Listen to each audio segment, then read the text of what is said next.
ओम श्री हनुमते नमः।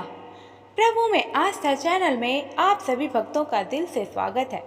आज मंगलवार को सुनिए हनुमान जी की कथा। व्यास जी ने कहा, एक बार नैमिषारण्य तीर्थ में 88,000 मुनि इकट्ठे होकर पुराणों के ज्ञाता श्री सूत जी से पूछने लगे, हे महामुनि, आपने हमें अनेक पुराणों की कथाएं सुनाई हैं। अब कृपा करके हमें ऐसा व्रत और कथा बताएं जिसके करने से और सुनने से संतान की प्राप्ति हो तथा मनुष्यों को रोग, शोक, अग्नि, सर्व दुख आदि का भय दूर हो, क्योंकि कलयुग में सभी जीवों की आयु बहुत कम है। फिर इस पर भी अगर उन्हें रोग, चिंता के कष्ट लगे रहेंगे तो फिर वे श्री हरि के चरणों में अपना ध्यान कैसे लगा सकेंगे। यह सुनकर श्री सूत जी बोले, हे मुनियों, आपने लोक कल्याण के लिए बहुत ही उत्तम बात पूछी है। एक बार युधिष्ठिर ने भगवान श्री कृष्ण से लोक कल्याण के लिए यही प्रश्न पूछा था। भगवान श्री कृष्ण और युधिष्ठिर महाराज का संवाद आपके सामने कहता हूँ, आप सभी एकाग्रचित होकर सुने। हे मुनियों, एक समय पांडवों की सभा में श्री कृष्ण भगवान जी बैठे हुए थे। तब युधिष्ठिर महाराज ने भगवान श्री कृष्ण से पूछा, हे प्रभु, हे गोविंद, आपने मेरे लिए अनेकों कथाएं सुनाई। आप कृपया करके आज ऐसा कोई व्रत या कथा सुनाएं जिसके करने से मनुष्य को रोग, चिंता का भय समाप्त हो जाए और उसको पुत्र की प्राप्ति हो। हे प्रभु, बिना पुत्र के जीवन व्यर्थ है। पुत्र के बिना मनुष्य नरकगामी होता है। पुत्र के बिना मनुष्य पितृ ऋण से छुटकारा नहीं पा सकता और ना ही उसका पुण्य नामक नरक से उद्धार होता है। इसलिए आप कृपया करके पुत्रदायक कोई व्रत बताएं। फिर भगवान श्री कृष्ण बोले, हे राजन, मैं एक प्राचीन इतिहास सुनाता हूँ, आप उसे ध्यान पूर्वक सुनो। कुंडलपुर नाम का एक नगर था।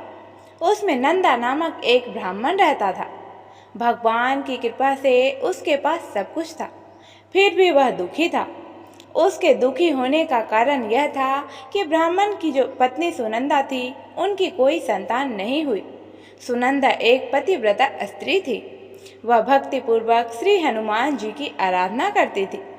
वह सदैव मंगलवार के दिन व्रत करके अंत में भोजन बनाकर हनुमान जी का भोग लगाने के बाद ही स्वयं भोजन करती थी। एक बार मंगलवार के दिन ब्राह्मणी घर के कामों की अधिकता के कारण हनुमान जी को भोग ना लगा सकी, तो इस पर उसे बड़ा दुख हुआ। उसने कुछ भी नहीं खाया और जब वह सोने लगी तब उसने अपने मन में प्रण लिया कि अब तो अगले मंगलवार को ही हनुमान जी को भोग लगाकर वह अन्न जल ग्रहण करेगी, और ऐसा प्रण करके वह भूखी ही सो गई। हे प्रिय भक्तों, ब्राह्मणी सुनंदा प्रतिदिन भोजन बनाती, श्रद्धापूर्वक पति को खिलाती, परंतु स्वयं भोजन नहीं करती और मन ही मन हनुमान जी की आराधना करती थी। इसी प्रकार 6 दिन बीत गए और ब्राह्मणी सुनंदा अपने विश्वास के अनुसार भूखी प्यासी निराहार रही। अगले मंगलवार को ब्राह्मणी सुनंदा प्रातःकाल ही बेहोश होकर गिर पड़ी। हे प्रिय भक्तों, ब्राह्मणी सुनंदा की इस असीम भक्ति के प्रभाव से श्री हनुमान जी बहुत प्रसन्न हुए और प्रकट होकर बोले, हे सुनंदा, मैं तेरी भक्ति से बहुत प्रसन्न हूँ। उठो और मुझसे कोई वर मांगो। सुनंदा अपने आराध्य देव श्री हनुमान जी को देखकर आनंद की अधिकता से विभोर हो उठी और श्री हनुमान जी के चरणों में गिरकर बोली, हे प्रभु, मेरी कोई संतान नहीं है, कृपया करके मुझे संतान प्राप्ति का आशीर्वाद दें, आपकी बड़ी कृपा होगी। श्री महावीर जी बोले, तेरी इच्छा पूर्ण होगी। तेरी एक कन्या पैदा होगी, उसके अष्टांग प्रतिदिन सोना दिया करेंगे। इस प्रकार कहकर श्री महावीर जी अंतर्ध्यान हो गए। ब्राह्मणी सुनंदा बहुत खुश हुई और सारा समाचार अपने पति से कहा। ब्राह्मण देव कन्या का वरदान सुनकर कुछ दुखी तो हुए, परंतु सोना मिलने की बात सुनी तो बहुत खुश हुए। फिर उन्होंने मन में सोचा कि ऐसी कन्या के साथ तो मेरी निर्धनता भी समाप्त हो जाएगी। श्री हनुमान जी की कृपा से वह ब्राह्मणी गर्भवती हुई और 10वें महीने में उसे बहुत ही सुंदर पुत्री प्राप्ति हुई। वह बच्ची अपने पिता के घर में ठीक उसी तरह से बढ़ने लगी जिस प्रकार शुक्ल पक्ष का चंद्रमा बढ़ता है। 10वें दिन ब्राह्मण ने उस बालिका का नामकरण संस्कार करवाया। उसके कुल पुरोहित ने उस बालिका का नाम रत्नावली रखा, क्योंकि यह कन्या सोना प्रदान किया करती थी। इस कन्या ने पूर्व जन्म में बड़े ही विधान से मंगल देव का व्रत किया था। रत्नावली का अष्टांग बहुत सा सोना देता था। उस सोने से नंदा ब्राह्मण बहुत ही धनवान हो गया। अब ब्राह्मणी भी बहुत अभिमान करने लगी थी। समय बीतता रहा। अब रत्नावली 10 वर्ष की हो चुकी थी। एक दिन जब ब्राह्मण बहुत खुश था, उस समय सुनंदा ने अपने पति से कहा, हे स्वामी, हमारी पुत्री रत्नावली विवाह के योग्य हो गई है, इसलिए आप कोई सुंदर तथा योग्य वर देखकर इसका विवाह कर दें। यह सुनकर ब्राह्मण बोला कि अभी तो रत्नावली बहुत छोटी है। तब ब्राह्मणी बोली कि शास्त्रों की आज्ञा है कि कन्या 8वें वर्ष में गौरी, 9 वर्ष में रोहिणी, 10वें वर्ष में कन्या होती है। इसके बाद रजस्वला हो जाती है। गौरी के दान से पाताल लोक की प्राप्ति होती है, रोहिणी के दान से वैकुंठ लोक की प्राप्ति होती है और कन्या के दान से इंद्रलोक में सुखम की प्राप्ति होती है। हे स्वामी, अगर रजस्वला का दान किया जाता है तो घोर नरक की प्राप्ति होती है। हे प्रिय भक्तों, आगे सूत जी बोले कि इस पर ब्राह्मण बोला, अभी तो रत्नावली मात्र 10 वर्ष की ही है। मैंने तो 16-16 साल की कन्याओं के विवाह करवाए हैं, अभी जल्दी क्या है। तब ब्राह्मणी सुनंदा बोली कि लगता है आपको तो लोभ अधिक हो गया है। शास्त्रों में कहा गया है कि माता पिता और बड़ा भाई रजस्वला कन्या को देखते हैं तो वह अवश्य ही नरकगामी होते हैं। तब ब्राह्मण बोला कि अच्छी बात है, कल मैं अवश्य ही योग्य वर की तलाश में अपना दूत को भेजूंगा। दूसरे दिन ब्राह्मण ने अपने दूत को बुलाया और उसे आज्ञा दी कि जैसी सुंदर मेरी कन्या है वैसा ही सुंदर वर उसके लिए तलाश करो। दूत अपने स्वामी की आज्ञा पाकर निकल पड़ा। पंबई नगर में उसने एक सुंदर लड़के को देखा। यह बालक एक ब्राह्मण परिवार का बहुत ही गुणवान पुत्र था। इसका नाम सोमेश्वर था। दूत ने सुंदर व गुणवान ब्राह्मण पुत्र के बारे में अपने स्वामी को पूर्ण विवरण दिया। ब्राह्मण नंदा को भी सोमेश्वर अच्छा लगा और फिर शुभ मुहूर्त में विधि पूर्वक कन्यादान करके ब्राह्मण ब्राह्मणी संतुष्ट हुए। हे प्रिय भक्तों, परंतु ब्राह्मण के मन में तो लोभ समाया हुआ था। उसने कन्यादान तो कर दिया था, पर वह बहुत ही दुखी था। उसने सोचा कि रत्नावली तो अब चली जाएगी और मुझे इससे जो सोना मिलता था वह अब नहीं मिलेगा। मेरे पास जो धन था कुछ तो इसके विवाह में खर्च हो गया और जो शेष बचा है वह भी कुछ दिनों के बाद समाप्त हो जाएगा। मैंने तो इसका विवाह करके बहुत बड़ी भूल कर दी।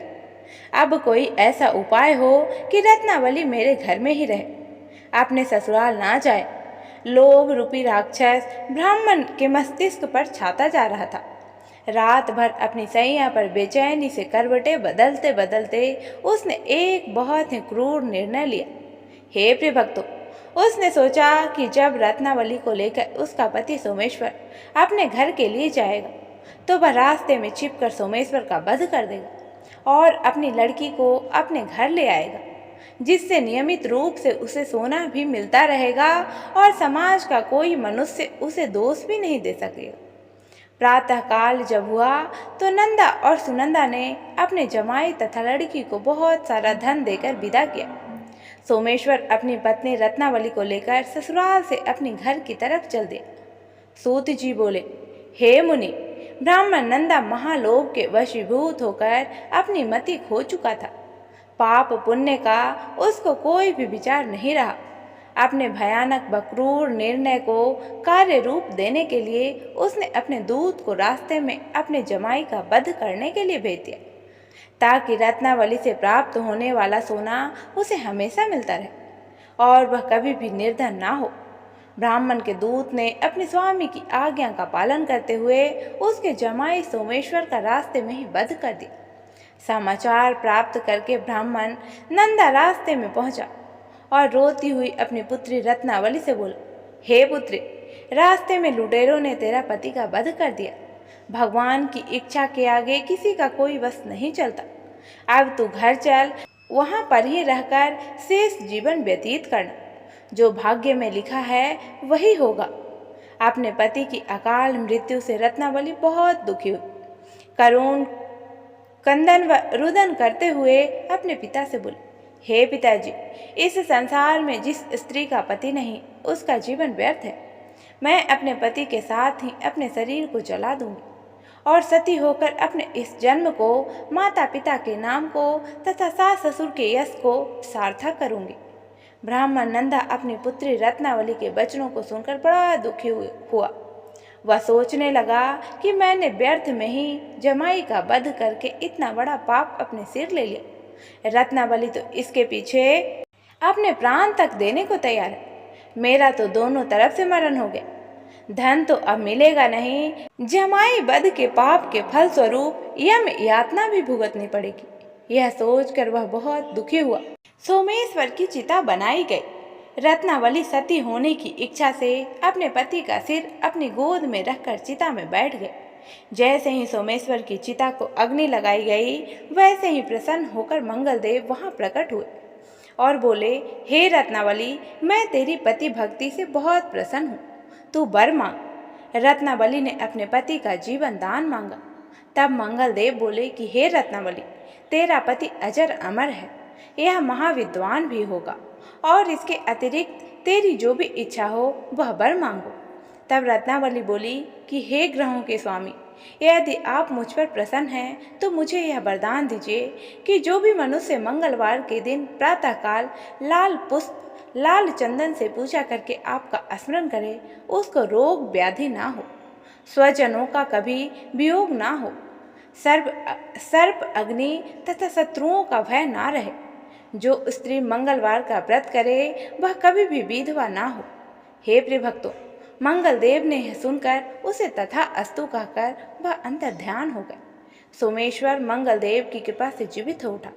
रत्नावली अपने पति को फिर से पाकर बहुत प्रसन्न हुई और मंगलदेव का व्रत प्रत्येक मंगलवार को करके व्रतराज और मंगलदेव की कृपा से इस लोक में सुख ऐश्वर्य को भोगते हुए अंत में अपने पति के साथ स्वर्गलोक में गए।